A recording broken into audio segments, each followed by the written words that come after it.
توبہ کے بعد پاک باز سے شادی ہو سکتی ہے اگر کسی عورت سے غلط تعلق رہے ہوں، مگر اب اس نے سچے دل سے توبہ کر لی اور شادی کے لیے کسی پاک باز عورت کی تلاش میں ہو۔ اچھا، یہ مرد کی بات ہو رہی ہے۔ اگر کسی کے عورت سے غلط تعلق، یعنی مرد خراب تھا اور اب اس نے توبہ کر لی اور پاک باز عورت کی تلاش میں ہو، تو کیا اسے نیک پاک دامن عورت مل سکتی ہے؟ اگر ہاں تو سورہ نور کی یہ جو آیات ہیں، زانی مرد نکاح نہ کرے مگر زانی عورت سے، اور پاک عورتیں تو صرف پاک عورتوں کے لیے ہیں، ہونا یہ چاہیے پاک عورتیں تو صرف پاک مردوں کے لیے ہیں، تو اس آیت کا پھر کیا مطلب اور کیا نتیجہ ہوگا، اس بارے میں وضاحت فرما دیں۔ فیضان صاحب اسلام آباد سے۔ دیکھیں، اگر کوئی مرد زانی تھا، برائیاں کرتا تھا، اب سچے دل سے توبہ کر لی ہے تو وہ ناپاک رہا ہی نہیں ہے نا، وہ تو پاک مرد بن چکا ہے، تو اس کو یہ کہنا کہ پاک عورتیں پاک مردوں کے لیے ہوتی ہیں تو یہ بھی تو پاک بن گیا ہے، تو بالکل ٹھیک ہے، اس کے لیے پاک عورت تلاش کرے اور مل بھی سکتی ہے پاک عورت انشاءاللہ اس کو۔ دوسری بات یہ جو ہے نا کہ زانی مرد نکاح نہ کرے مگر زانی عورت سے، ایسا کچھ بھی نہیں ہے سورہ نور میں۔ سورہ نور میں یہ ہے کہ زانی نکاح نہیں کرتا مگر زانی عورت سے ہی، اور زانیہ نکاح کرتی ہے زانی مرد سے۔ تو یہ قرآن نے کوئی شرعی حکم نہیں بیان کیا، قرآن نے نیچر بیان کی ہے کہ جو بدکار مرد ہوتے ہیں ان کی رغبت بدکار عورتوں کی طرف ہوتی ہے، اور جو بدکار عورتیں ہوتی ہیں ان کی رغبت بھی بدکار مردوں کی طرف، ان کو پاک دامن مرد پسند ہی نہیں آتے۔ یہ ایک نیچر بیان کی ہے قرآن نے، کوئی شرعی حکم نہیں بیان کیا۔ جمہور کے مطابق اس آیت کی یہ تفسیر ہے۔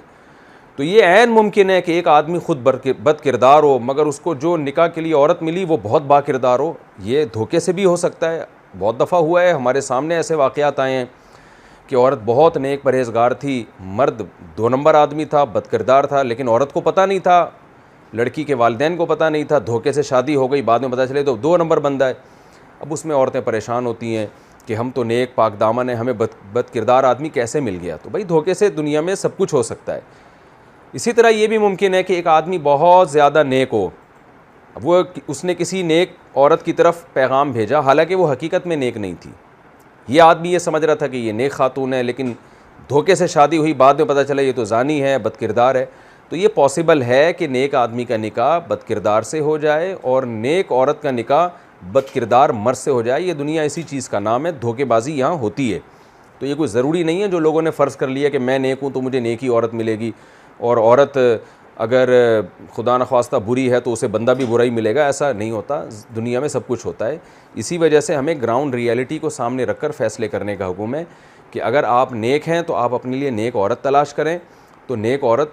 کا مطلب یہ نہیں کہ جو بھی بس کہہ دے میں نیک ہوں تو آپ مان لیں، بلکہ رشتے ناطے کرنے سے پہلے تحقیق کریں،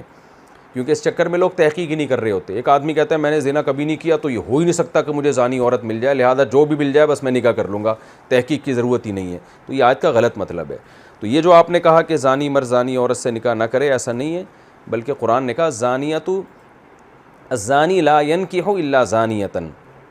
کہ زانی زانیہ سے ہی نکاح کرتا ہے، وہ زانیۃ لا ینکحها الا زان، اور زانیہ کی طرف توجہ بھی صرف زانی مردوں ہی کی ہوتی ہے۔ اور رہا یہ والی آیت، جو یہ آیت ہے پاک عورتیں پاک مردوں کے لیے، سورہ نور کی جو آیت ہے الخبیثات للخبیثین والخبیثون للخبیثات،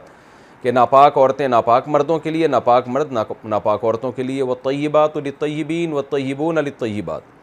اور پاکیزہ عورتیں پاکیزہ مردوں کے لیے اور پاکیزہ مرد پاکیزہ عورتوں کے لیے۔ اس آیت کا بھی یہ مطلب ہے کہ رغبت کی بات کی گئی ہے کہ پاکیزہ عورتوں کی طرف رغبت یہ پاکیزہ مردوں کو ہوتی ہے، اور پاکیزہ مردوں کی طرف رغبت پاکیزہ عورتوں کے لیے ہوتی ہے۔ یہ دونوں ایک دوسرے کو چاہتے ہیں کہ ان سے ہمارا رشتہ بندھے، اور ناپاک لوگ ناپاک مردوں کے لیے، یعنی وہ انہی کے لیے ہیں، مطلب یہ انہی کی رغبت انہی کی طرف ہوتی ہے۔ تو اس آیت کا بھی یہ مطلب نہیں ہے کہ پاکیزہ کی غلطی سے بھی ناپاک مرد سے شادی نہیں ہو سکتی، یا پاکیزہ مرد کی غلطی سے بھی ناپاک عورت سے شادی نہیں ہو سکتی، یہ اس آیت کا مفہوم نہیں ہے، دھوکے سے سب کچھ ہو سکتا ہے۔